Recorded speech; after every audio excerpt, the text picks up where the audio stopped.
un dinosaure qui danse. La seconde d'après, il a traîné le dinosaure dans les buissons. Ce jour-là, George défonce la porte et fonce dehors, en faisant une glissade comme Cristiano Ronaldo. George joue avec le dinosaure. Soudain, le dinosaure commence aussi à jouer avec George. George regarde le dinosaure et affiche un sourire bizarre. Il retourne dans les buissons pour continuer à jouer. Le temps passe et il joue encore avec ce dinosaure. Peppa Pig demande à George pourquoi ce dinosaure n'a plus qu'une moitié de corps. George baisse les yeux et découvre que la queue du dinosaure a disparu. Il se met immédiatement à pleurer. Daddy Pig apparaît en dansant.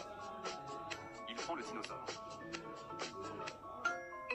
décide de lui acheter un nouveau dinosaure. Daddy Pig donne le nouveau dinosaure à George. Leur expression est un peu bizarre. Une fois rentré à la maison, George commence à jouer avec son nouveau dinosaure. Soudain, le jouet commence à trembler comme un malade. George sourit jusqu'aux oreilles, avec son sourire habituel. Puis il repart en courant, et fonce encore une fois dans les buissons pour continuer à jouer. Pendant ce temps, l'ancien dinosaure reste allongé à côté, sans bouger, les yeux remplis de larmes. George finit par être fatigué, et décide de faire une petite sieste. Mais soudain le dinosaure pousse un cri ultra aigu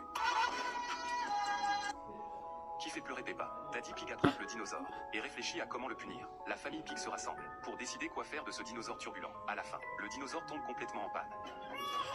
À ce moment-là, Peppa ramasse une queue et découvre que c'est celle de l'ancien dinosaure. Daddy Pig veut le réparer, mais pour une raison inconnue, il finit lui aussi par devenir une partie du